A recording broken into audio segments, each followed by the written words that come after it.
Good afternoon, everyone. I want to welcome all of you for attending this exciting event. My name is Bob Garashi, and I'm CEO of New Jersey Community Development Corporation. We're a nonprofit agency based in Paterson, and we have the privilege of operating 3 school-based youth service programs. First and foremost, I need to say this: happy 35th anniversary to the school-based youth services program, and we can all clap for that. Now, as we'll hear today, this groundbreaking program was established in 1987 at 29 sites statewide, and today there are 90. Now, at the time, it was truly revolutionary to put mental health and other support services for students within a school setting. And in some ways, it's still somewhat unique today. Many other states have looked at this program and have adopted it because of its impact, its demonstrated impact that has led it to win a national award from Harvard's Kennedy School of Government and receive praise from stakeholders from one end of our state to the other. And today, we will hear directly from those stakeholders, from students, parents, program alumni, and school district administrators, all of whom will attest to the power of this program to change lives and indeed to save lives. In addition, we'll hear from Ed Tettleman, widely regarded as the father of the program, who was there at its creation in 1987. And we'll also hear from our state's Commissioner of the Department of Children and Families, Christine Beyer. And we'll welcome a number of state legislators, legislators who have witnessed the incredible impact of the school-based youth services program and who will share their perspectives on it. But before we begin, I'd like to take a moment and acknowledge a few people who together formed the steering committee for today's event. I'd first like to acknowledge Mary Pat Angelini, who heads Preferred Behavioral Services Group, and Mary Pat, herself a former state assemblywoman, leads an agency that operates 4 different school-based youth services programs. And I'm going to pause for a moment, Mary Pat, and ask you to say hi. Hi, everybody. Thank you so much. We have over 150 people already on. So I thank you all for everybody who took the time to listen to the stories that we have to tell and some of the accomplishments that this program has seen over the last 35 years. Happy anniversary to everybody. I'm thrilled and honored to be part of this committee. Thank you, Bob, for your leadership. I want to thank each of my friends across the aisle, on both sides of the aisle, that in the legislature that have taken time today, and you're going to be hearing from them in just a little bit, but in particular, Senator Tony Bucco, Senator Vin Gopal, my friend Assemblyman Greg McGuckin, and many of our legislators' staff are also here. As a former legislator, I can tell you it does make a difference when you make that call, when you send that email to your legislators. Now more than ever, it's time for our legislators to hear our needs. Thank you again. Thank you, Commissioner Beyer, for taking time out of your very busy schedule. I greatly appreciate it, and I always appreciate your support. And one last thank you to all of the staff across the state of New Jersey that work on a daily basis in helping our students across New Jersey. In particular, I want to thank our staff at Preferred Behavioral Health Group, and especially Dave Siegert, who is our leader of Preferred Services. So thank you very much. Thanks. Thank you, Mary Pat. And next, I'd like to acknowledge and introduce Jacques Harishko, who leads Family Connections, which is a multi-service organization based in Essex County. And Jacques' agency operates 5 different school-based youth service programs. So thank you, Jacques, and I'd like to ask you to say a few words. Thank you, Bob, and good afternoon, and thank you everyone for attending today. Thank you to all the legislators, Commissioner Beyer, school-based staff, school administrative staff, Najama, and of course, thank you to all the students and families who are here. Family Connections is so proud to be a provider of school-based services.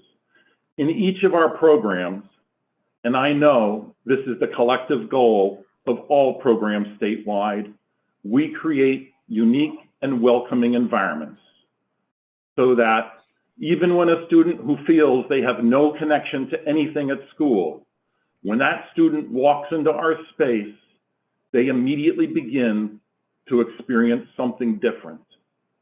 Then, when other students and our staff welcome that student as they enter, hope and opportunity begin to emerge. This is the magic of school-based youth services programs. Today is a recognition and celebration of that magic. Happy 35th anniversary, and congratulations to all here for making this possible. Well, thank you, Jacques. And I'd like to acknowledge also the contributions of Deborah Wentz and Mary Abrams of the New Jersey Association of Mental Health and Addiction Agencies. And I want to salute the work who was previously mentioned of David Siegert, who leads the school-based program at Brick Township High School, and who 2 years ago created a new organization called School-Based United, which is an association of all school-based programs throughout the state. And I'd, of course, like to thank the individual school-based program leaders who helped us build today's program and all the staff who are on this celebration. So with that, let's get started. Up first is going to be Ed Tettleman, who I call the father of this program. Ed will be followed by Commissioner Byer. And for our friends from the legislature who are on, we will then quickly pivot to you, as we are grateful for your taking the time to be with us this afternoon. Ed, you are up. Well, thank you, Bob. And thank everybody. Thank your committee for organizing this. And thank all you participants for being here today, and the commissioner and all the legislators who've taken time to participate as well.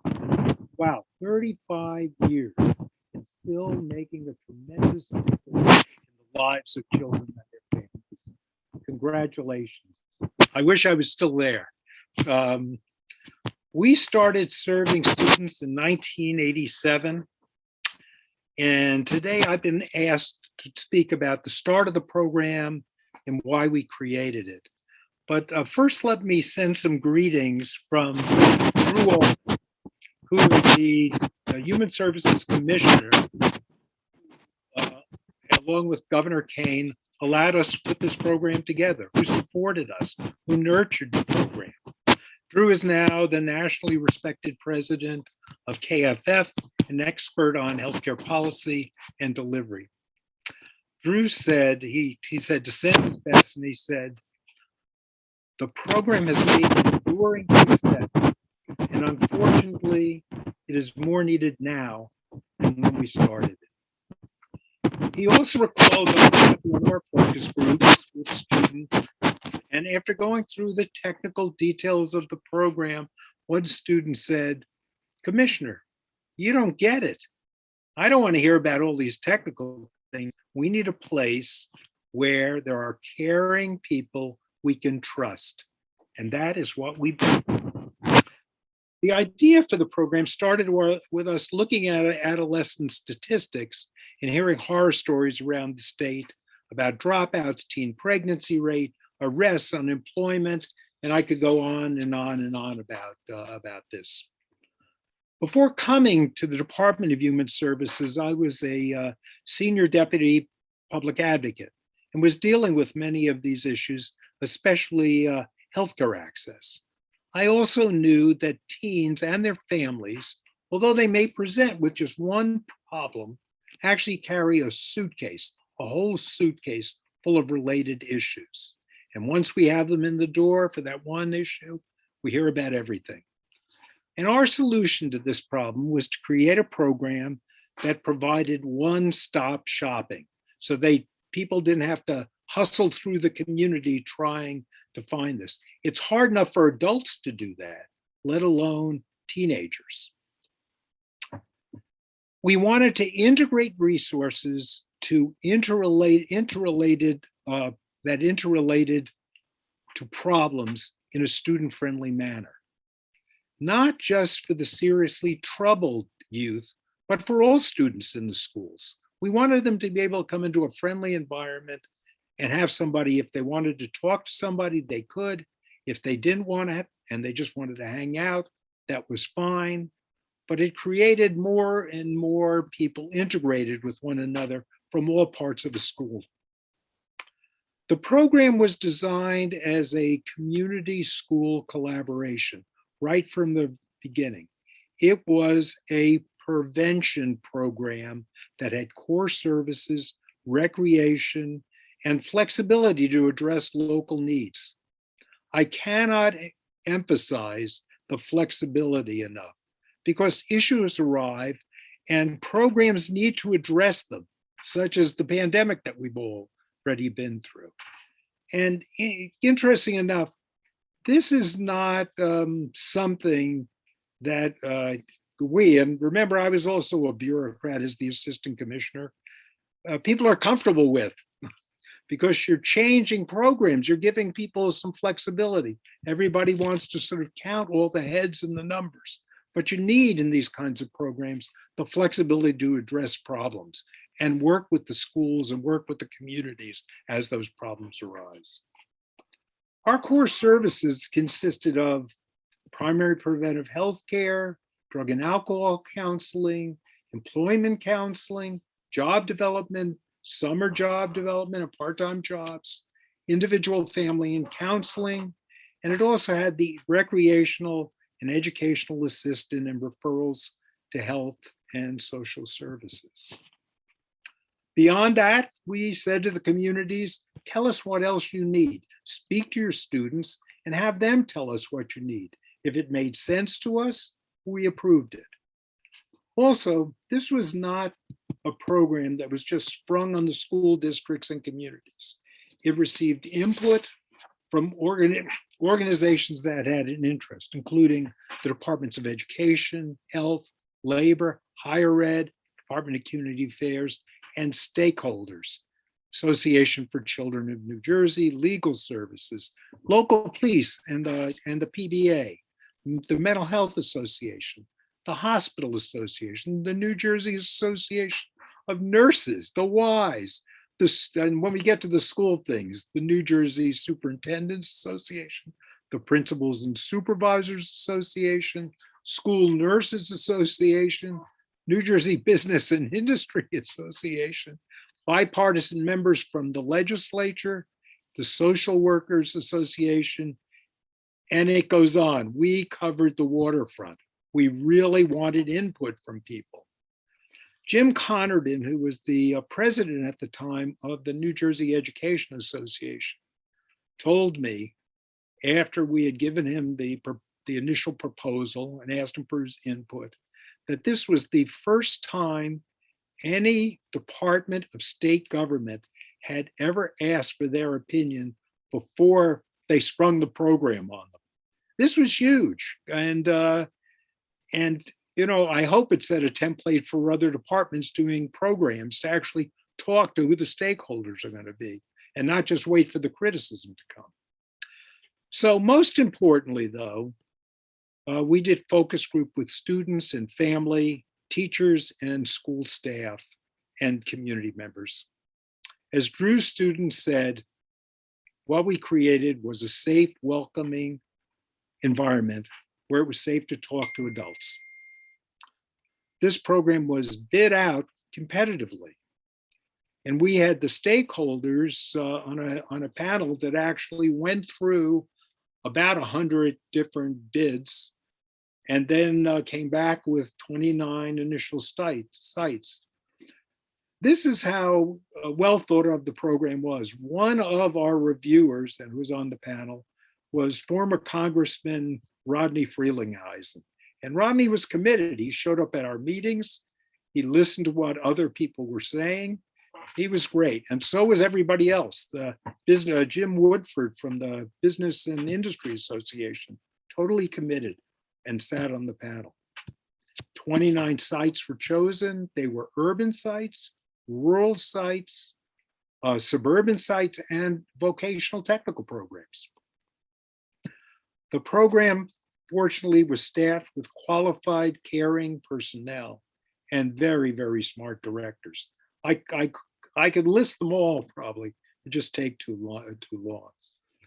And I had state support from folks who work for me, like Roberta Knowlton and Kay Rice, Diane Brown and Margie Shepard. And they actually went out and worked with the local programs to make sure things were working. If there was a problem, they dealt with it. And let me tell you, there were bumps in the road. As we all know, not everybody is wonderful, and some programs like to supplant money, and you have to deal with that. And if you don't mind, if I could ask you to begin the wrap up, please. Oh, I will. So it is over 90 sites serving millions of students. Bob went through some of the awards that the program won. It was replicated in states and cities from Kentucky to Iowa to New York City, and we delivered on the promise we had made to the students. A welcoming states where students could get what they needed.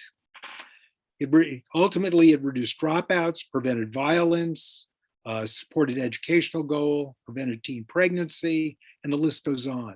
I just want to quote a couple statistics. In the third year of the program, just looking at teen pregnancy, in one rural site, it went from 20 to 1.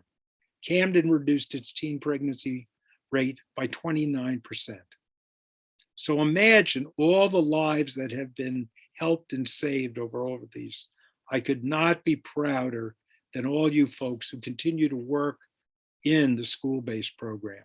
Thank you so much. My fervent wish is that the program will continue to expand, and it is needed, as Drew said, now more than ever. Thank you so much.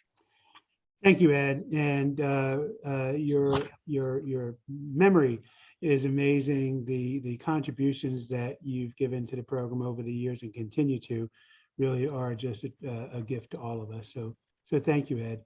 Well, thank you. And before I introduce the commissioner, I do want to acknowledge that we're fortunate to have several legislators with us at the moment, and we will get you, Senator Gopal, Assemblywoman Jaycee, Senator Bucco, and Assemblyman McGuckin. Some of your other colleagues will be joining us a little bit later on, but I did want to let you know that I'm aware that you're on. But at this point, it's really my privilege to introduce you to a member of the governor's cabinet, who I believe is now in her 5th year as a member of the cabinet, someone who really serves as a champion for New Jersey's children and families, fighting every day for the health and well-being of our children and families here in the state of New Jersey. And that is the Commissioner of the Department of Children and Families, which oversees the School-Based Youth Services Program and all school-linked services, Commissioner Christine Byer. Commissioner, the floor is yours. Thanks so much, Bob. When you say 5 years, I'm like, yeah, no wonder I'm tired. So I just want to say thank you for welcoming me. It's really good to be here with all of you, past and present students, providers, school personnel, legislators. So let me begin first by saying that I'm only able to participate for a short time today, and I just want to apologize in advance for when I have to drop off for another meeting, but I am really honored to be able to participate even for a short time with you tonight. So it's a pleasure to join you this afternoon to celebrate 35 years of school-based youth service programs in New Jersey and the generations of children, youth, and families that these programs have positively impacted over 3 decades. This milestone is a testament to the power of many people working together towards a common goal. In what continues to drive this, it is what continues to drive this program today, promoting the emotional and mental health and overall well-being of children and youth, not just in their academic lives, but across every aspect of their life. And it's that same commitment to a mutual goal, the goal of safeguarding and strengthening youth emotional and behavioral health, that will continue to propel the evolution of school-linked services so we continue to have a long impact into the future. When I consider the origins of school-linked services, and Ed, it's great to hear you talk about it, I'm reminded that New Jersey has a tradition and history of leading the way in being innovative, forward-thinking, resourceful, and responsive. 35 years ago, this program was on the cutting edge of new and dynamic programs in social service delivery, marking the first effort to facilitate student success by linking schools and social services, a program that was quickly deemed a national model. And as we heard, won many awards, and for good reason. Its initial goal was to promote health, build competence, and offer positive youth development strategies to reduce risks and promote protective factors for all students. And in subsequent years, in an effort to meet the diverse needs of students, the Schooling Services Network grew to include 6 different programming types, offering a custom fit for each community.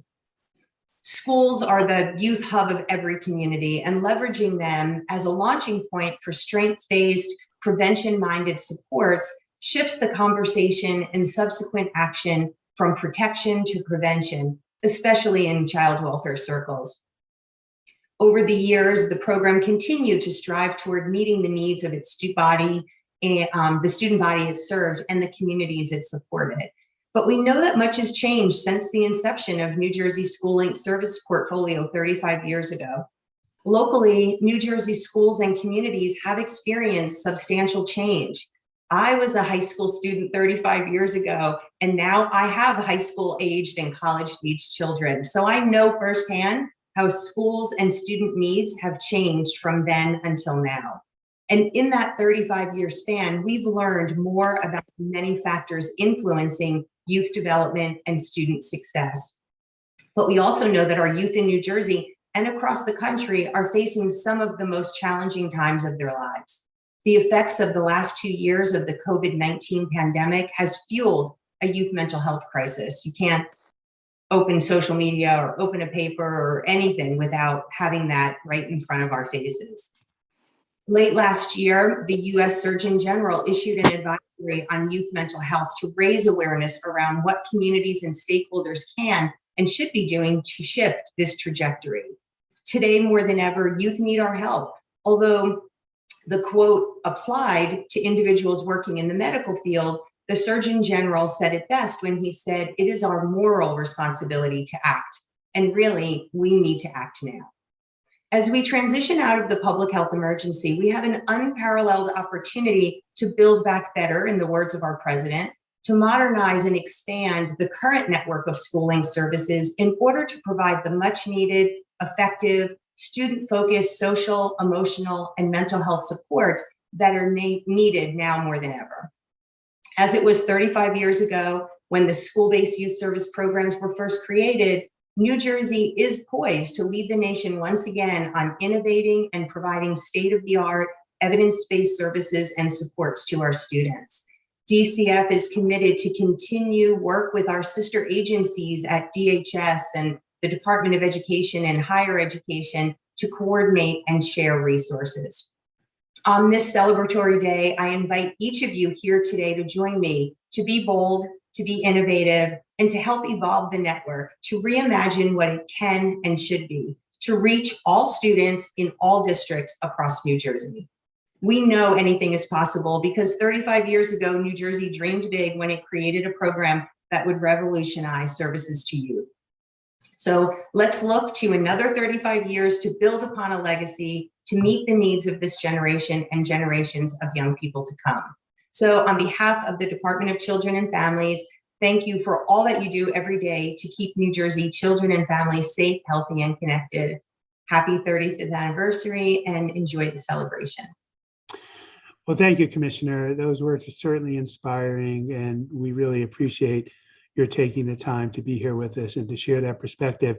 And I'll also note, I think I saw that the Assistant Commissioner, Sandy Starr, who oversees these programs on behalf of the department, is with us. And so I'd like to acknowledge and thank Sandy as well. I would like to move to some of our legislators who have made the time to be with us today. And this is really in no particular order, just kind of in the order the text came into my phone. But first up will be someone who is really can only be described as a champion on all kinds of causes, chair of the Senate Education Committee, longtime supporter of this program, Senator Vin Gopal. Senator? Thank you, Bob. It's good to be with everyone. Good to be with all these incredible leaders. My appreciation to each and every one of you, to the commissioner whose leadership has been extraordinary, to my friend and colleague, Mary Pat Angelini, who's truly been doing God's work here for years in Monmouth County, and who has educated me and so many others on the important issue of mental health in schools. I'm fortunate to have two incredible programs in my district at Red Bank Regional and in Long Branch, and they're two programs that have worked really hard on mental health counseling and a wide range of positive youth development. The school-based resource programs, and to hear the speakers before Ed and reading through the comments, to see the incredible work they've been doing for decades speaks volumes, and we know how important this work is in improving the lives of children. So much of what happens inside of the classroom has impacted what happens outside the classroom.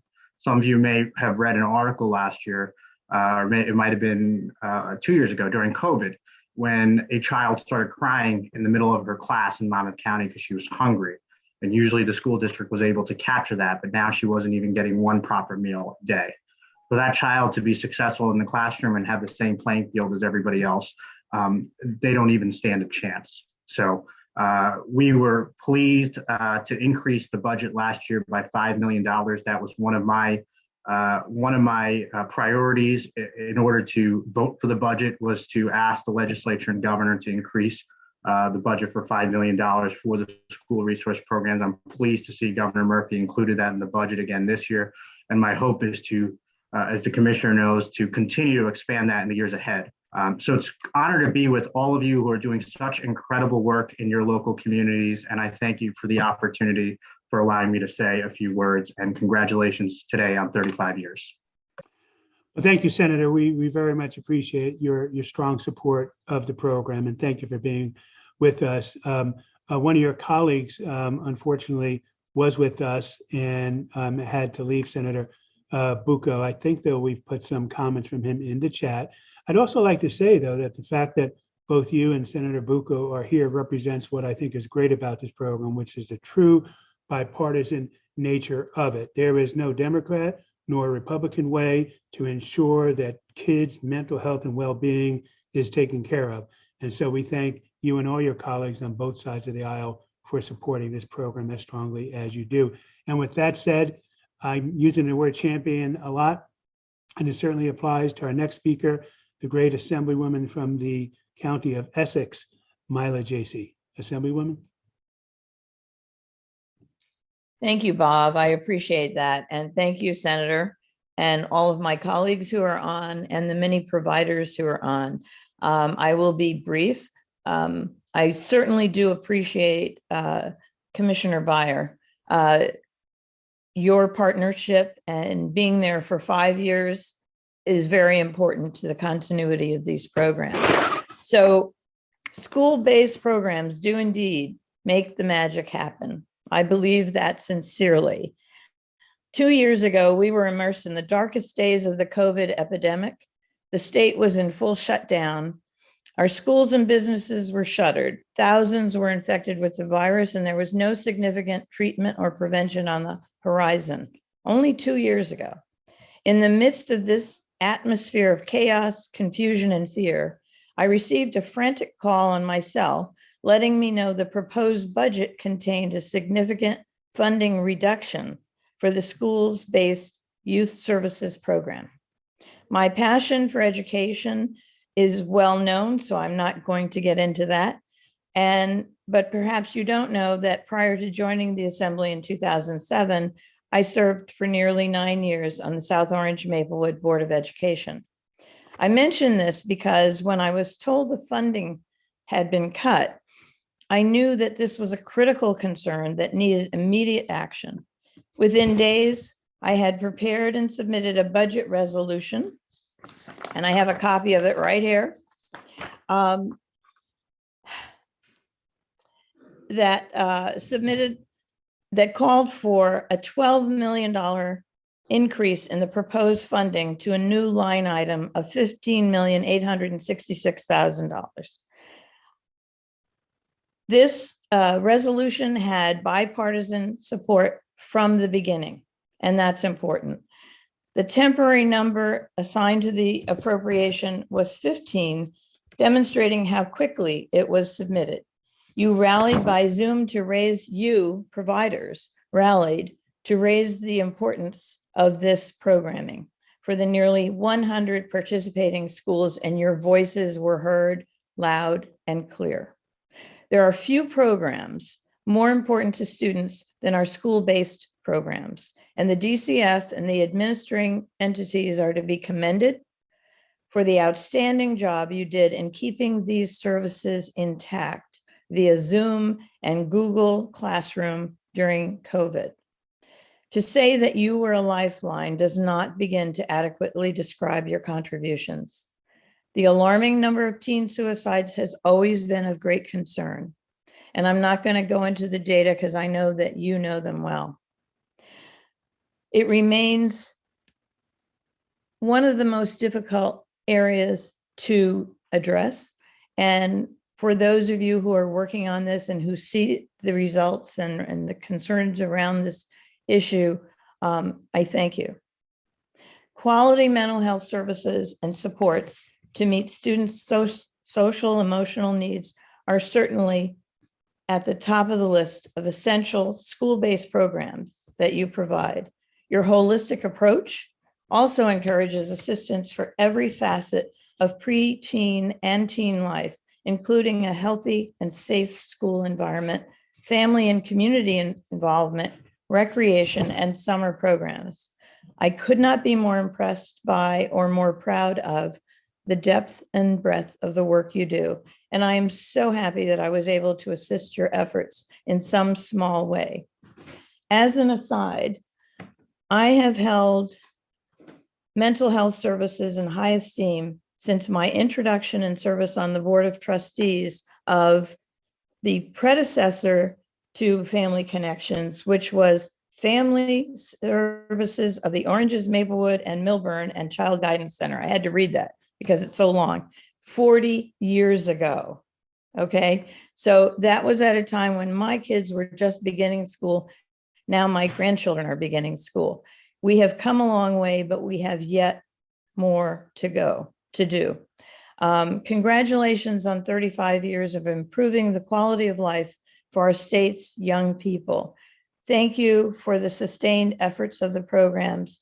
I have every confidence that you will enjoy many more years of celebration. I'm honored to stand with you and want you to know that I am a phone call away, as I know Jock knows very well. Right, Jock? Thank you so much for including me, and I look forward to hearing some of the stories. Thank you, Assemblywoman. Thank you very much. And what's wonderful about you is that we see you, those of us who have agencies that are multi-service in nature, we see you in issues dealing with children and families, with education, with housing. So we thank you for all that you do in all those spheres and more. And next, another one of your colleagues is with us, and this too demonstrates the broad bipartisan support for this particular initiative. And this is an assemblyman, from Ocean County, who I'm told has 3 programs in his district in Brick, and that is Assemblyman Greg McGuckin. Assemblyman? Thank you so much, Bob. It is also a pleasure for me to be here today. I want to thank my good friend Mary Pat Angelini for inviting me to participate and for really, as Senator Gopal indicated, really has educated me over the years on a number of these issues, particularly this one. I'm very curious to hear some of the other commentary today. In listening to Ed Tettleman talk about his years in this process, you could feel the pride he has in how far this program has come. And it was very nice to see that. I'm really looking forward to another 35 years, and I congratulate the organization on your 35th anniversary. And I am very curious to hear what the COVID impacts have been on our students. I hear it anecdotally, I hear it from current school administrators, but the experts in the field, I'm very curious to hear how it's being handled and how it's being dealt with in these programs. So I'm going to be listening intently. I may be able to stay for the whole program, but I'm going to be listening all along. So thank you very much, and looking forward to hearing about it.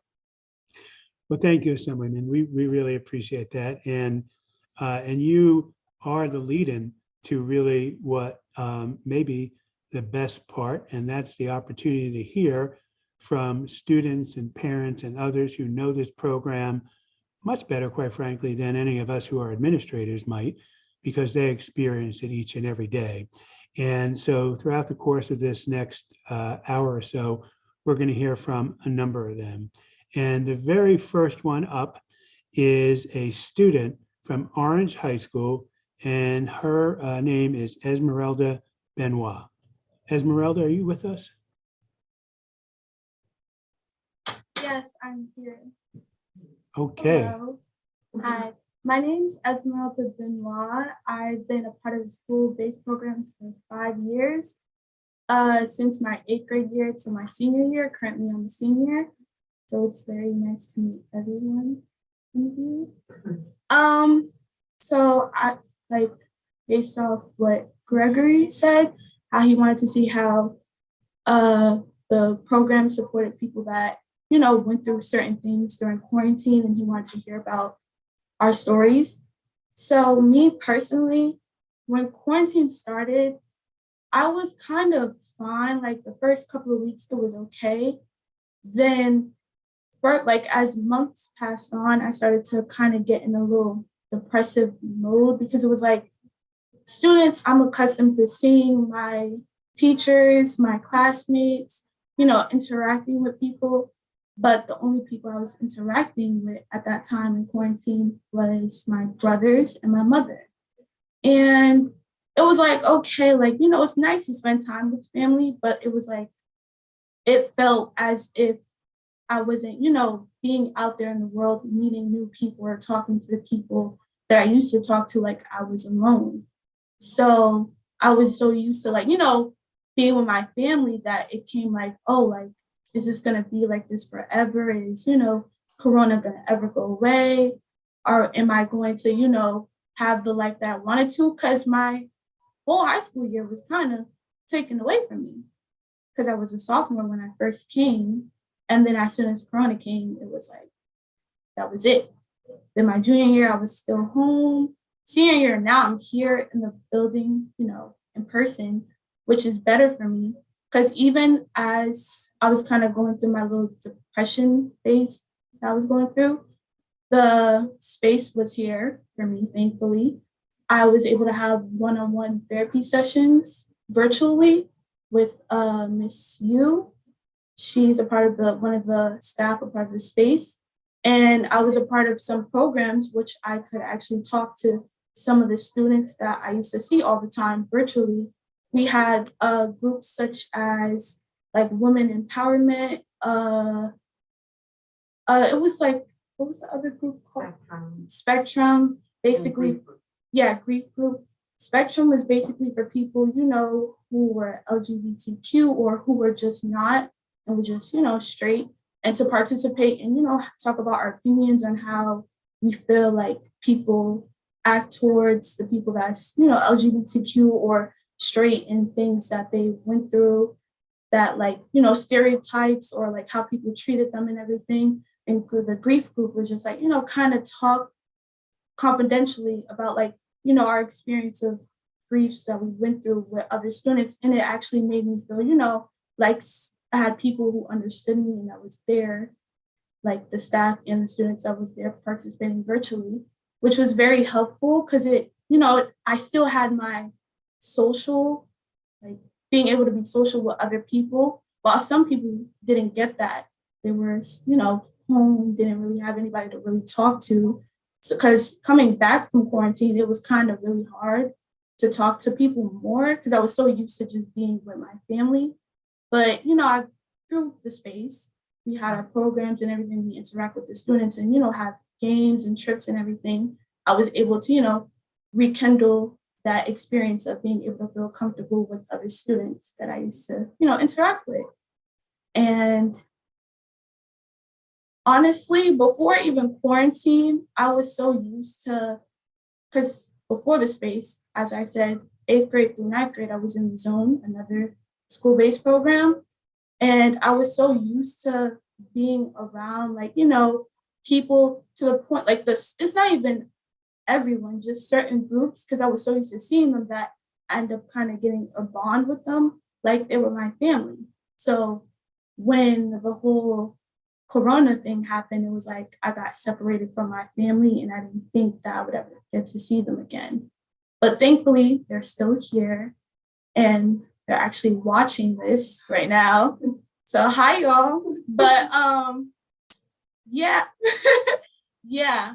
Like I finally kind of, you know, got to figure out myself through quarantine with the school base too, because I was like, I didn't really understand who I was as a person at around that time, because around 8th grade, 9th grade, I wasn't really trying to, you know, interact as much, but through the Zone, it kind of helped me interact, but I wasn't as close with everyone until, you know, later on. So when everything went left, it was just like, okay, I lost the people that was there to support me and be there for me. But you know, they're still Esmeralda? here. They're still. Oh, I'm sorry, Esmeralda. No, I'm just nodding my head and how passionate you are. And if you could wrap up, we'd appreciate it. thank you. But yeah, as I said, like I felt like I lost, you know, my family and everything. And till this day, like we treat each other as family in this program. It's not like, oh, we're just friends. Like we all have different personalities and treat each other, you know, differently, but we still have that bond where we know that anything goes wrong, we got each other back. Like we always look out for the best for each other, no matter if we don't mess with each other at that moment, or we had a disagreement with something, that we're still going to be there for that person, regardless of whatever we had with them, and just be there. But yeah, You. that Thank was you. all I had to say. Thank you, you guys Esmeralda. for your time. Thank And it you. was nice meeting all of you. Well, thank you. I mean, you are a very eloquent young woman, and I want you to go and tell all your friends that you just made a speech to 175 people, including state legislators. And They're here. Yeah. so Thank you. Great job. Great job. Next, we're going to hear from a parent who is from Veterans Memorial High School in Brick, and her name is Lauren Blond. Lauren, are you with us? I'm here. Hi, how are you? Okay. The floor is yours. I just wanted to say thank you for allowing me the opportunity. Sorry, can you hear me? We can. You're breaking up a bit, but just So keep I just talking. wanted to, okay, so hopefully it'll get better. I just wanted to thank you for the opportunity for allowing me to speak. When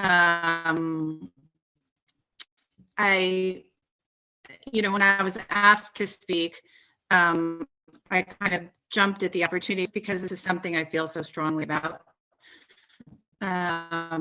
Not a great fan of public speaking, but I'll do the best that I can. So I can speak about the school-based program both kind of personally first and then professionally, just briefly. Personally, I have 2 kids in the middle school at Veterans Memorial Middle School, and my son is in 8th grade, and he's been involved in the school-based program since 6th grade. So, he definitely started early, and Lauren, I can't say enough positive things about this program. Lauren, are you able to hear me? It gives me the chills. I really feel like, unfortunately, my son, could very easily be a statistic if he didn't Hey, have Valerie, a I'm sorry, I don't think Lauren can hear me. Can we mute be a part of. Lauren? And So, I'll you know, apologize just later. to give you a little bit of background on him. David or He Valerie? is going to speak later. I did talk to him and he agreed, you know, that he would speak also. David or Valerie, were you able to mute Lauren? I did. Okay. Sorry, I think it just took a And second. I'm can hear gonna, you, I'm gonna yeah. apologize to Lauren, and we'll ask the agency where Lauren is from to do so. The connection is just such I that we can really hear- couldn't hear. And so, so I we can- thank Lauren. We thank Lauren for her comments, and please give her our apologies. Next, we're going to hear from a student from Clifton High School, and that is Nehemiah Ruiz. Is Nehemiah with us?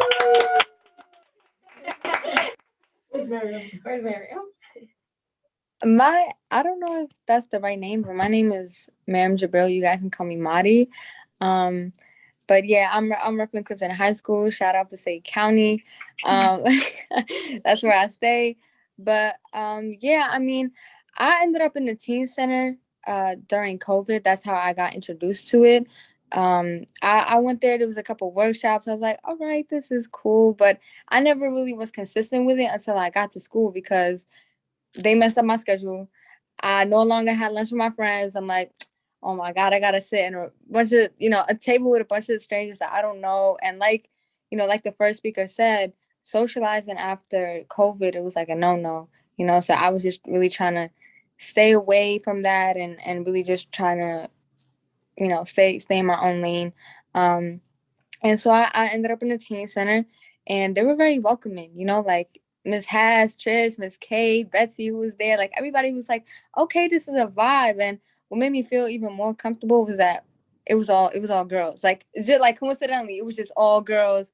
And we were all just talking about like our struggles or whatever we got going on, like being a woman in today's society. It's like, I grew up with a lot of guys. So, and I grew up around a single mom. So it's like, I never really had that type of womanhood or sisterhood type of support system.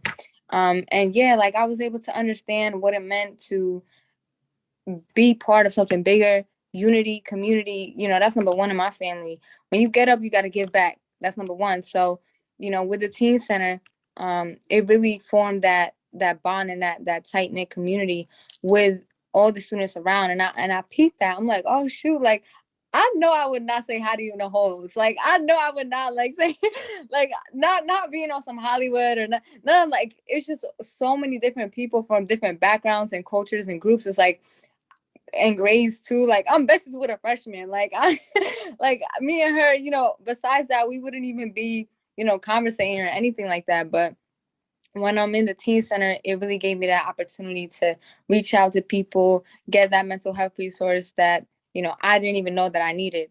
I kind of went in there like, oh, she's cool. Let me chit chat with her. Next thing you know, I'm booking weekly appointments. Girl, let me tell you, like every day I walk in, Miss K knows. Shout out Miss K. Miss K knows. I'm like, girl, let me tell you. And it's just having that fun environment to go to. It really creates that community that's needed, during times like this. And I was scrolling through who's here and I saw like places named the Den or the Loft. Like in Moesha, there's something called the Den. I don't know if you guys know about that, but that's literally how it feels like. You can come after school, get tutored, you can get advice from people older than you, not that older, Miss Hass, don't come at me. I know you watching like but but yeah, it's like it's a vibe. I greatly appreciate the resources. This is my second year and my first year in person. So I'm just, grateful all around. And yeah, happy anniversary, 35th anniversary. I think that's what it is. And yeah, thank you for having me. I appreciate the space. Well, thank you, Mary. Wow. No problem. So eloquent, and just thank you for sharing your personal experience with us. It's what this program is all about. And this program not only is of value to students and parents, but it also is a value to those we charge with running our schools. And next, we're going to hear from the vice principal of Bloomfield High School. And gee, I may be looking at the wrong list. Is it John Pierce or Jacques? Is that the right name? Yes, that's right. Okay, John Pierce, it's all yours. Thank you. That's a tough act to follow. I mean, that was a really a great testimonial. And I think that enthusiasm pretty much sums up very nicely what these programs mean to us in the school. I mostly am in charge of the counseling program in our building. And I know a couple of years ago when that story had gotten out that possibly the program was going to be cut, I started to sweat. That was a big deal. I really am glad that it's still there, and I'm really glad that it's still providing these services to our kids. Bloomfield is a place that's incredibly diverse. The kids have an incredible amount of needs. And quite frankly, the school personnel really is just not capable of providing all of that. These programs, I mean, they're indispensable. The just from the academic point of view, the mental health point of view, the social point of view, I think all of our kids really very much benefit from these programs. I know that we've got regulars, like some of the kids that you probably have speaking here today, but you know, almost any student in our building, and we've got 2,000 kids in our building, you know, they can benefit from this program. There's so much going on down there all the time. You know, from midday till the wee hours of the evening. I mean, there are just things going on in there that we cannot provide as school administrators, as teachers, as regular school counselors. So, you know, from the Bloomfield High School point of view, I can't thank you enough for all those things that are going on there. The people that work there, we've come to know in supporting these kids. Our school really, it's like the thing that so many people depend upon for just everything. It's not just going to class, you know, it's also the food that's provided, it's the mental health services that are provided, it's the tutoring that's provided, it's college support that's provided. I mean, it's such an incredible list that these folks have been able to help us out with. And to picture what it would be like in our building without that, to me, it's just an incredible void. It would be a vacuum that could not be filled in any other way. Like most high schools, the regular counseling staff, you know, they have caseloads in the hundreds. They're trying to help hundreds of kids with a wide variety of issues. And I'm sure that they would do their best to get to them, but without these people in the school-based programs, I think a lot of kids simply would really be completely, literally out on the street. They really would have nowhere to go. So from the administrative point of view, we are incredibly thankful for all these people here that have worked hard over the last 35 years to create this, to develop it, to maintain it, and most recently to make sure it's still there at the end of the day. I mean, that for sure is really the thing that's kind of going to keep me up at night if it's not there.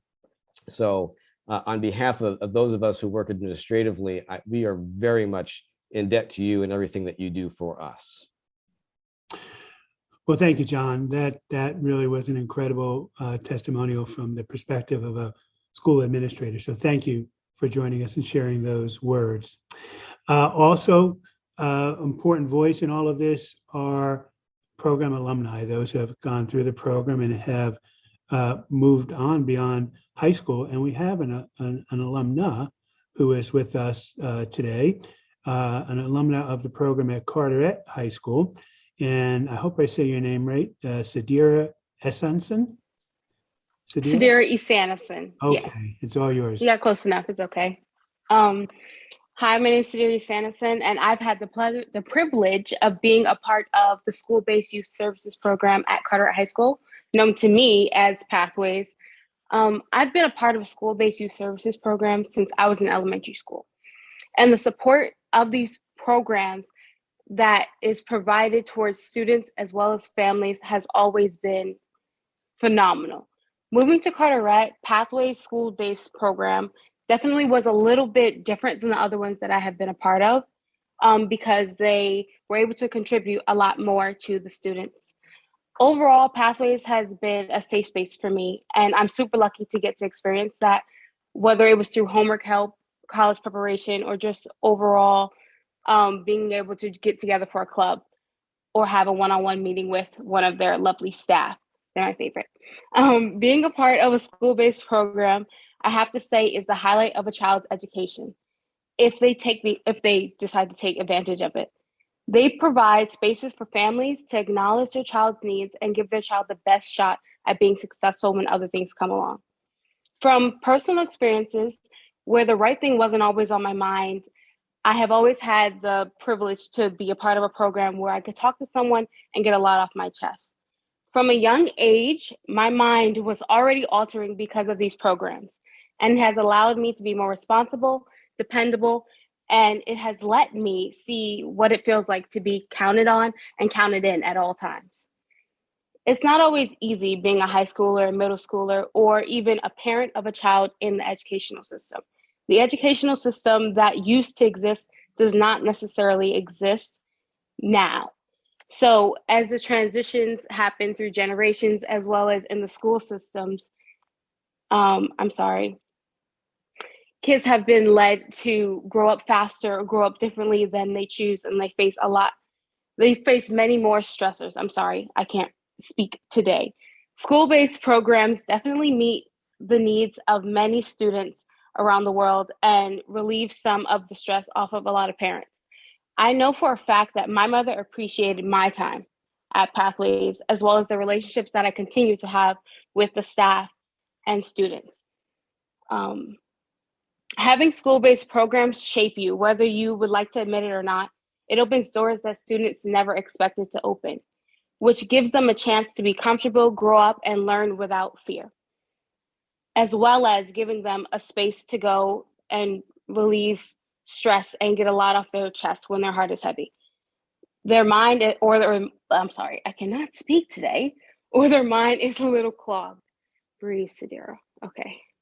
You're doing fine. Being able to sit and have one-on-one meetings with a clinician definitely allowed me to open up and let things go, and working through certain experiences or emotions that I was having.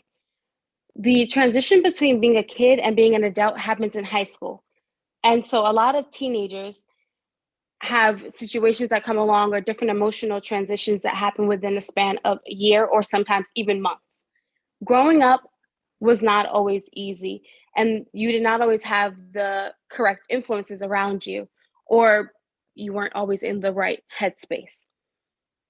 I'm sorry. I'm breathing. Okay.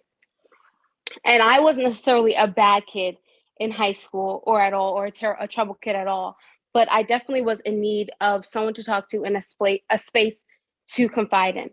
School-based programs, I apologize, especially my program at Carteret High School, made it feel like a conversation and allowed students to connect with one person. They didn't make anyone feel like they were crazy or necessarily overthinking.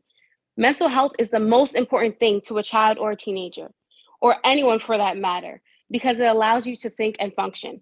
Without mental health, you'll be constantly in a battle with yourself, your thoughts, and your actions.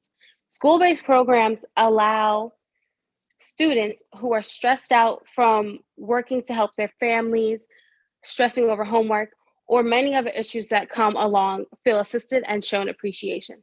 And most kids would not have gotten that kind of care or services if it was not for school. Therefore, many of my friends received counseling and services through the school-based programs at Carteret High School. And though I was not there very much and I did not use those services as often, I definitely always felt welcomed, and I knew that they were always going to be definitely there for me. And I can say because of that program, a lot of students are alive today, and some are focused on giving back to community, which is a huge blessing. Congratulations on 35 years, y'all.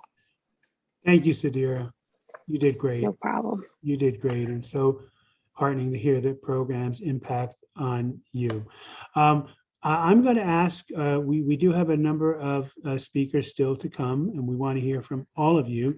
And if it's possible to keep your comments to about 2 minutes, that will allow us to finish relatively on time. So I know it's kind of tough, but if you can try and keep the 2 minutes rule in place, that would be great. And our next speaker is a student from Columbia High School, Dylan DeLambert. Yeah!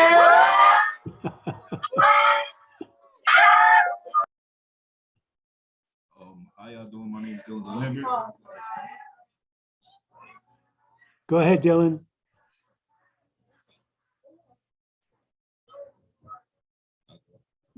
All right, how y'all doing? My name is Dylan Lambert. I am a senior at Columbia High School, and this program has tremendously helped me out a lot. I've been here since the 6th grade, and I've been in a program called the Hub, which is the middle school version of the Loft, which is the high school. And the Hub, when I was at the Hub, it helped me what I'm doing right now, really publicly speak and interact with other people. So it helped me grow from a kid to an adult as I transitioned from the Hub to the Loft. So that helped me out tremendously with my speech and how I talk to other people, how I show myself. They also helped me out with a lot of services. I know, like it may seem robotic when I say services, but like they help us with groups. We do something called boys group, where we meet with all the guys in this program and we talk about, oh, what's going on in life, what's going on for the next step. Like I said, I'm a senior, so we always talk about, oh, what we're doing for college, what we're doing for the next life after high school, and that really helps us break down what we really want to do. They also have trips, so we communicate and hang out with other kids, grades above, lower. We talk to each other, communicate, have fun. They also allow us to come inside their offices and have basically another guidance counseling service. So basically we can talk about anything we want to them, and they really help us out. They help me personally with just like personal problems I'm going through, things I need help with. They have full-on conversations with me. If I just want to come in and have an intellectual conversation with them, they are able to provide that with me in different topics that I am not knowledgeable in. So they helped me out with that, and they helped me out with prom. You know, they helped me look at suits and stuff like that, point out places that helped me out a lot. So it's really just like I'm basically a part of like what everybody else is saying, a family, and it really helped me out a lot. And I think it helps a lot of other kids. Thank you, Dylan. Thank you very much. That was terrific. And good luck at the prom. Have fun. Thank you. Next, we have a parent from the Passaic County Technical Institute, which is the VOTEC High School for Passaic County, and that is Yusit Masonet. Thank you for the invitation. The Teen Center at the Passaic County Tech School in Wayne, New Jersey is very special to me and my daughter, who is a senior now. For the past 4 years, it has helped her tremendously, from counseling to even practice for job interviews. The center offers many opportunities for children who struggle with anxiety, communication, and other social skills. I believe all middle and high school should offer these programs to students. You know, they do a wonderful job. The students, they become more independent, learn how to cope with the real life changes. Even us as parents, we end up learning from, new things from them, and believe it or not, it's a wonderful experience for them. Thank you, and happy 35th anniversary. Thank you. Thank you very much. And by the way, in case anyone didn't notice, there's this beautiful 35th anniversary cake behind me, and I wish that I could get a slice to each and every one of you, but it is there, and that is our prop for today. So thank you very much, Yusit. And next we have also from the same school, Passaic County Technical Institute, an alumna, Ronnie Fuentes. Hello? Hey, Ronnie. My name is Ronnie Fuentes. I am a former alumni of PCTI, their SBYSP program being the Teen Center. It was pretty interesting because I graduated 2020, 2022. It was like the late end of my senior year when COVID really hit, and it was like, I really didn't miss out too much compared to like other students. But Teen Center was an interesting program when I started. It was like my freshman year, first week of school. They're like, oh, go to this club, go to that club, join these sports. And they said, oh, they're just new, like there's just like new thing for like me, it was a new thing because it was like, oh, PCTI is this massive 4,000 plus student school and there's like so many new people. And it was like really diverse compared to like my local middle school, which was more like isolated, like smaller in terms of scale. And so when I went to PCTI, I'm like, oh, what's this? What's these all these new programs that like a massive school like this could afford? And one of them was Teen Center. And when I entered, I was like, they offered education a variety of subjects that could help a student day-to-day life, such as awareness of like STDs and like all these are like drugs and like mental health. And it was like, oh, it's a neat program because for someone who's new to this whole high school experience, we're still a teenager experiencing like puberty, new emotions, and like no one really is there to help you. It was such a nice thing and refreshing to see, oh, here's a program that genuinely cares for the students. It's students first. They learn new things that can help them in day-to-day life. They learn how to take care of themselves, how to improve relationships with peers and parents. And on top of that, it was a way to socialize with kids. PCTI was fairly like advanced, more so than say my local city, Passaic High School. It's more strict. And as such, you don't really have too much time to socialize. Most of the time, you're just working on homework in class, not really being able to talk to your friends. Meanwhile, at Teen Center was such a refreshing thing to be able to see all these kids from various different grades and be able to talk to them and just relax and unwind after a long day of testing, scheduling. And it was just good vibes, you know? I've seen a few friends that would have not been in a good mental state had it not been for Teen Center helping them out and saying, oh, it's okay to feel this way and it's okay to search for help from adults. And it was really nice to see other people flourish and prosper because of this program. Happy 35th anniversary. Well, thank you. Thank you, Ronnie. It's clear that you are flourishing and prospering as a result of your participation in this program. So thank you for being with us. And next we have an administrator, director of guidance from the Pinelands School District, and that is Karen Kenny. Karen? Hi, everyone. My name is Karen Kenny. I'm the Director of Student Services at Pinelands. In addition, I'm a court-appointed special advocate, and I represent children in cases of abuse or neglect.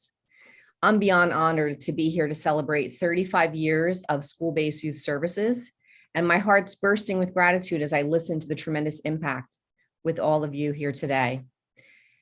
As an educator for 30 years, I've worked with school-based in many roles as a teacher, a guidance counselor, the supervisor of special education, and the director of guidance. In every role, school-based has been a critical partner, and they really are the cornerstone of our district. It has provided stability for our district in every facet and serves as a safe haven for all of our students, our community, and our staff. They empower and they inspire our students. They promote a culture of health, wellness, prevention, and support. There is a French expression, on ne voit bien qu'avec le cœur. It is only with the heart that one can see rightly. Thank you, school-based, for always seeing with your heart. Your impact is immeasurable, and it is my hope that every district can add this big heart to their school buildings. Thank you. Well, thank you. Thank you, Karen. That was really beautiful. Thank you for sharing that with us. We're going to hear from a student next from Red Bank Regional High School, Tanaya Morris. Tanaya, did I say that right? Is Tanaya with us? Yeah, you said it right. Okay. It's all yours. Okay. Hi, my name is Tanaya Morris, and I'm a senior at Red Bank Regional High School. I have been utilizing the school-based youth services program, The Source, at Red Bank Regional High School since freshman year, back in 2018. The program has helped me in many ways imaginable. I knew about The Source in the middle school because of my older siblings attending RBR and utilizing the program. At first, I was really skeptical about opening up and talking to someone about my personal problems. I have never been put in a situation before where I was free to talk about myself, my needs, and my concerns. The Source and Miss Liz, my counselor, who I had for the last 4 years, has truly been my rock and my support system throughout the school. She greeted me with open arms and never once judged me and always listened to what I had to say. She reassured me that everything was okay, to let things out and to speak on things that bothered me rather than to keep them inside. I was raised in a household with 10 other siblings, so so me having a voice wasn't always an option growing up. You know how it is. The source has helped me and my family through hard financial times, like for example, Christmas gifts, Thanksgiving baskets, and even a pantry in the school that kids can go to if they need any food, feminine products, toothpaste, lotion, detergent, and so much more. I remember the start of quarantine. The state almost removed the funding of the source, and I was in complete disbelief. I couldn't believe that a place so wonderful and beneficial for kids could be lost forever. So with that being said, I couldn't just sit back and do nothing. I knew that I needed to at least fight to save the place that has helped so many kids like me. So I got on social media, as one teenager would do, and spread the word. I got petitions signed and did everything in my power to use my voice for good.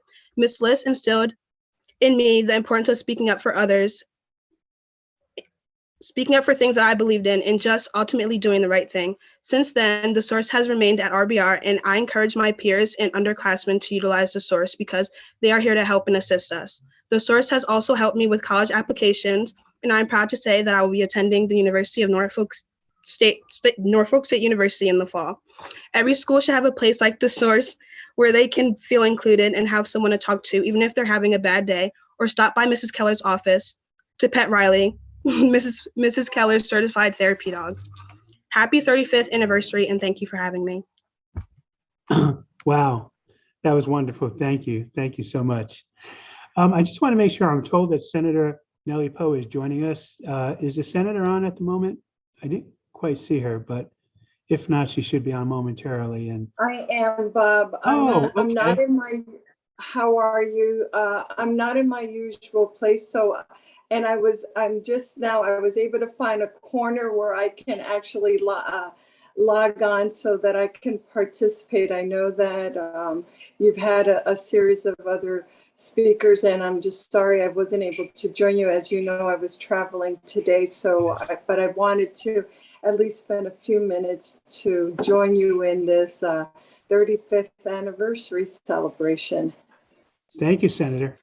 The floor is yours. Okay, well, thank you. I didn't want to cut off the young lady who I just heard. I'm just so very happy to hear some of the testimonial information that is being shared by individuals and students that clearly knows the benefit of the school-based youth services program, as we all do. And let me just then begin, Bob, by first thanking you for working so hard and putting together this, clearly well-deserved celebration of the school-based youth services program, which I know and you know, and many of the folks who are on this call right now, it's been a lifesaver for 35 years for our young people, and in turn for both not just them, but their parents or guardians, the teachers, the counselors, health providers, and many other community programs that depend on the great work and that is being done by the school-based youth services programs for support and services. Often when they have nowhere else to turn, as you well know. I'm very familiar with the school-based youth services program for the last, since its inception, let me just say that. And of course, we know that we all are obviously more than 35 years of age in order for us to have been able to do that. And I say that with great, not only with great confidence, but also with the fact that, this is a program that has served so many young people for good reasons. Did I lose you, Bob? No, we can hear you. Oh, We okay. see you I'm and we hear sorry. you. Okay, I'm so sorry. I wasn't sure. Like I said, I'm not in my normal surroundings, so I'm not sure. I just want to, I know that I am speaking to a group of people who really understands and knows the benefit of all of this, but certainly, the circumstances that were surrounding the mental, the physical, and the emotional health of our youth have gone through a sea change in the last couple of years. Their lives were dramatically impacted by the coronavirus and the coronavirus pandemic and by the schools and social restrictions. And it's, the changes to a previous norm that all of us were very much accustomed to. But the best part that I can say to you and to all those that are on this is that, we know that the mission of the School-Based Youth Services Program has remained unchanged, right? In fact, during these very uncertain times, you could argue that it is even more vital than ever, than it was ever before. It's important for them to continue, for this organization to continue to provide the links between all the folks that I've mentioned earlier, and to make sure that, the staff and everyone that has so many other, aspects of their schools and the social lives that has been upended as a result of that. So, of course, we also know the importance and what the mental health emergencies regarding young people. We know that that unfortunately has been ticking up in the last several years. It's something that we need to be mindful of. The statistics are very alarming, and I'll spare you the details of the statistics, but many of the professionals on this call will certainly know that. And we just have to continue to make sure that we're providing services every day for those individuals that are struggling and stress the importance of making sure that there is mental health services available to them, and many other services that will help to kind of ensure that our young people are able to be better prepared. And School-Based Youth Services Program provides so much more. It's not just mental health. There's all the other important aspect of it. I feel as though I'm speaking to the choir, so I won't keep saying all the stuff that you guys already know, but I do think it's important for us, and especially as elected leaders, that we do a better job of making sure to speak about the importance of School-Based Youth Services Program. So while I pause to absolutely celebrate the School-Based Youth Services Program success over the last 35 years, I think it's important for us to also, that we must continue to find ways to bolster their, the counseling services and all the different areas that it is, and to ensure that it continues to be available, that it's strong, and that it's staffed, and that we do everything that we can to keep those vital and vibrant programs in the years to come. So congratulations to all of you. And thank you, Bob, for being such a leader in this regard on matters of this sort. So, we treasure the work that you do. Well, thank you, Senator. Thank you, first of all, for finding a corner. I know that you're engaged in meetings, and so we appreciate that. Very proud to have you as our senator representing the district that includes the great city of Paterson. I noted earlier that the great thing about this program is the bipartisan support that it enjoys. Senator Bucco was on earlier, Senator Gopal. Assemblyman McGuckin is still on listening. Oh, good. Hi, Assemblyman. And Myla Jacey was on, I'm not sure if she still is. So it's bipartisan. Everyone loves this program, and you just helped to put an exclamation point in that. So thank you very much. Thank you so very much, Bob. We know the value of the program, so it's very important. And even though I was in Washington today and I'm back in New Jersey, having gotten off the train, I wanted to find time to make sure to say hello and to celebrate with you all. So thank you so very much. Thank you. Okay, take care. Bye-bye. Thank you, Senator. Thank you so much. And next, we're going to hear from a parent from Orange High School, Tisa Singleton. Tisa? Good evening, all. Please excuse me if I look off because I'm in multiple meetings right now, but I found it to be important to come here and speak. I have two special need children, one that took advantage of the school-based youth program in the middle school, which was called the Zone, and one now at the high school, which is called the Space. The program that she took part in middle school was extremely invaluable to not just her, but to me as well, because when she got to middle school, she started having seizures. They just came out of nowhere and she's never had them before. And she lost a lot of quote unquote friends. But through the Zone, she was able to receive services, have people to talk to, and make more friends. Then we get to high school. She had the Space and knew that the Space was there. And sadly, May 8th, 2020, due to COVID, she lost her father. The Space was there for us. They had invaluable mental health resources. And hearing earlier, the young lady speak about how she was in a school-based program since elementary school. I would love if our city had school-based programs from elementary school, but Miss Foster, Miss Yu, Miss Winnington, like all of them, they are just so amazing. And I'm honestly a realist and know that sadly in urban areas, which Orange is, only 2.2 square miles, with a lot of crime and not enough resources, our programs, our activities for our children to participate in. Like, we have to make sure that these type of programs keep with funding. They need funding, so we can keep things going on.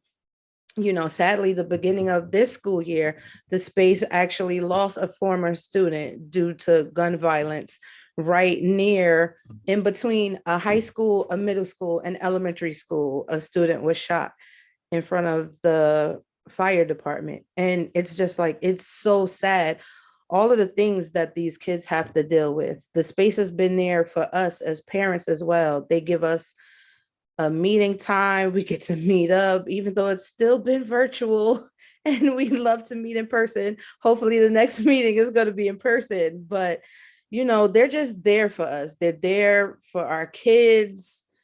And it's just been an amazing experience. They're there for the community as well. When our children actually run out of food during lunch, they're there to feed our kids. Like, what school runs out of food that they don't have enough food to feed our daggone kids? But the Space is there to make sure our kids have something to eat. And if they weren't there, like, who knows how many kids will go hungry because the school actually ran out of food.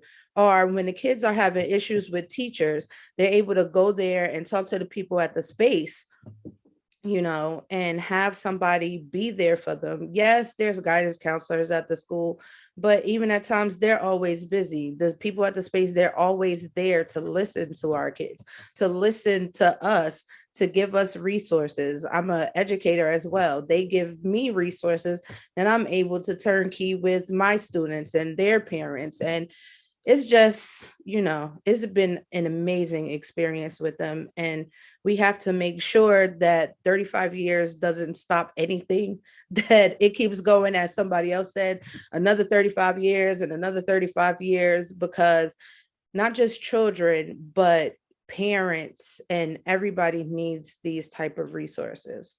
Thank you. Thank you, Tisa. I just love your passion. So well said. We have just 3 or 4 more speakers. So, Thank you, Miss Singleton. got a fan club. Wonderful.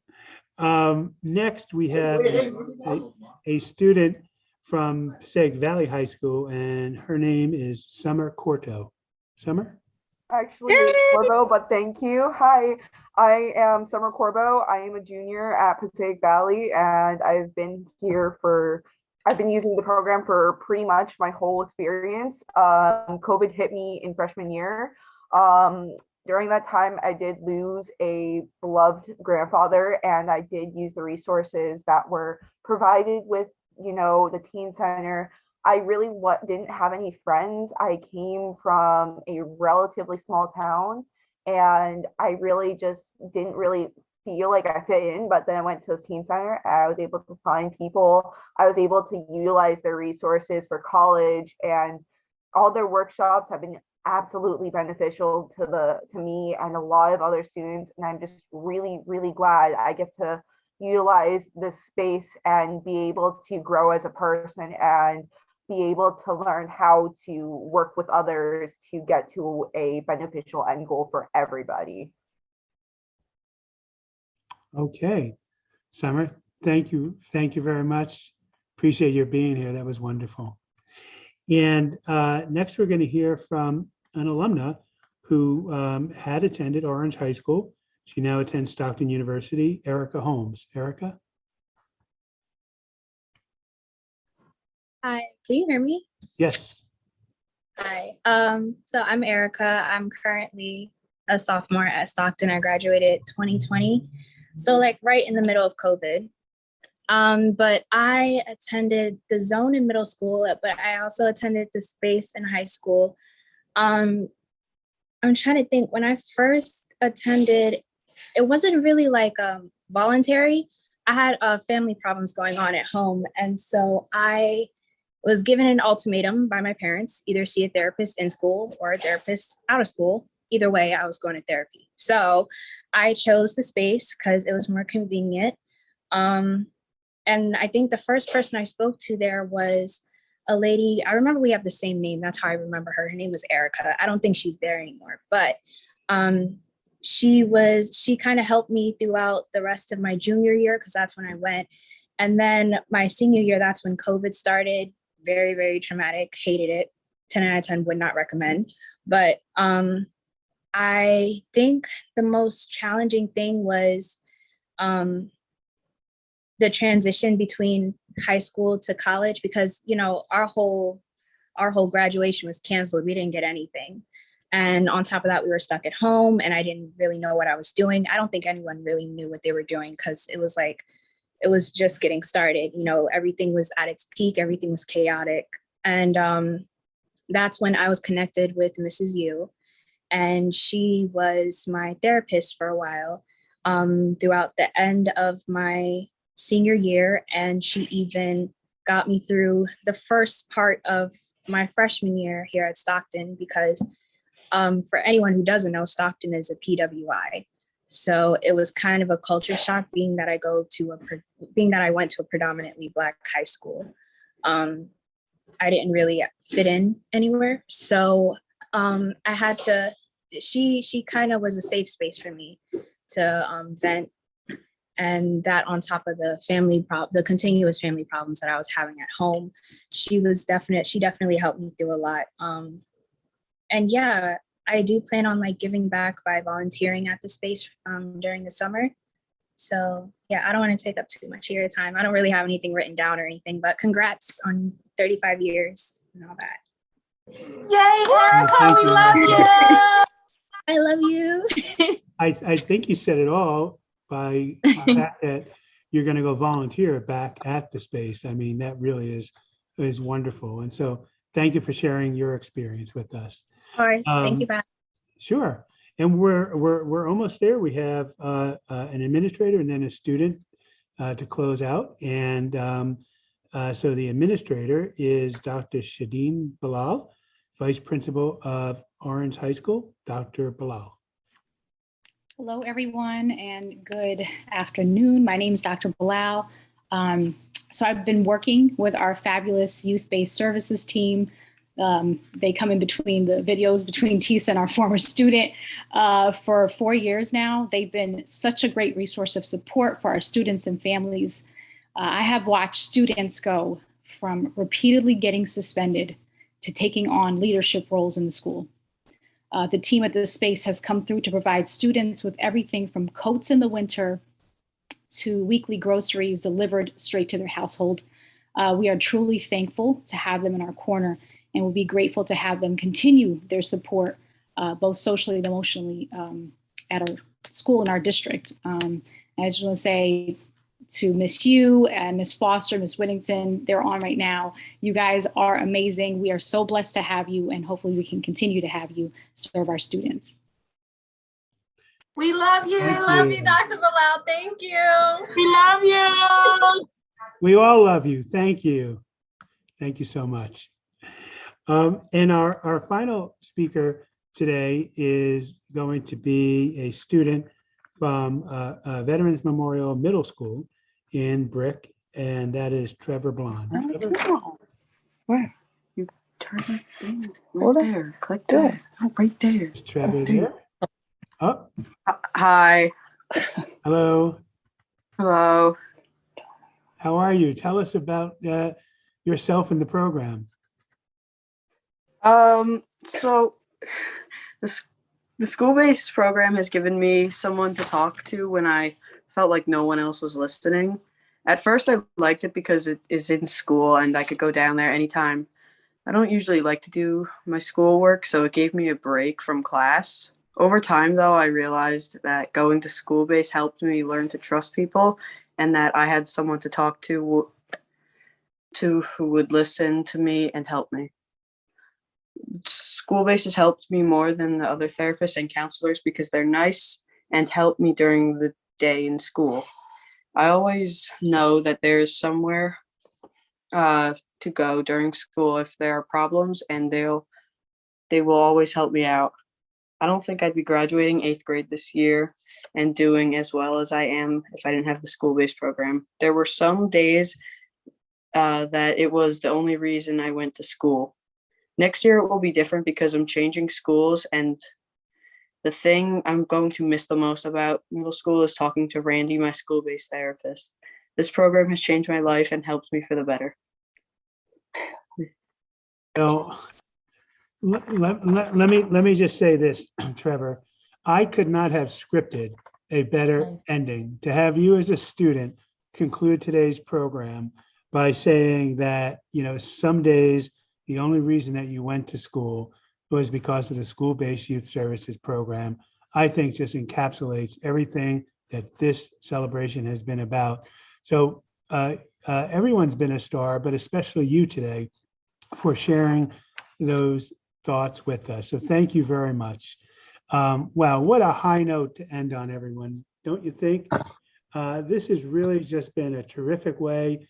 You know, we've been here for an hour and a half. We still have over 100 people on it. That says a lot about this program, what it means to so many people. You heard our legislators praise it. I want to especially thank Assemblyman McGuckin, who has been on the whole time and has stayed with us and listened to everything. So thank you, Assemblyman. I want to thank those, well, certainly Ed Tettleman, the father of the program, for your very thoughtful words at the outset, helping us to learn more about the history. I want to thank Mary Pat Angelini and Dave Siegert and Jacques from Family Connections and Diane from Family Connections, Mary Abrams and Deborah Wentz from Najama, my team, David and Valerie, who are here. A celebration like this is something that I think each and every one of us will long remember, because it puts the spotlight on a program that has enormous meaning to each and every one of us. And, you know, I was so proud 2 years ago when we came together as a community and said, we need school-based. We fought back. Our friends in the legislature made sure that we continue to have it. I think our friends are going to continue to do that and maybe even expand it, because there's never been any time with a greater need for student mental health. And so, you know, with that, I want to say thank you to everyone for spending the time to be with us today, and more to come. We shouldn't just get together because it's a milestone anniversary. We should get together because we're a community of students and alumni and family members and practitioners and legislators who believe in the magic of this program. And so with that, I say thank you and good evening. Thank Let's you, give each Bob. other a hand. Thank you. Thank you. Thanks, Bob. Thank you. Thank you. Thank you. Thank you. Wonderful. Thank you, everyone. Thank you. Thank you.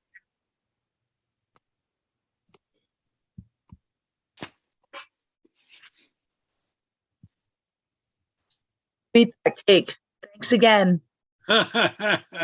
Yeah, gee, The fortunate thing is right next door, we have a residential program for 10 young men.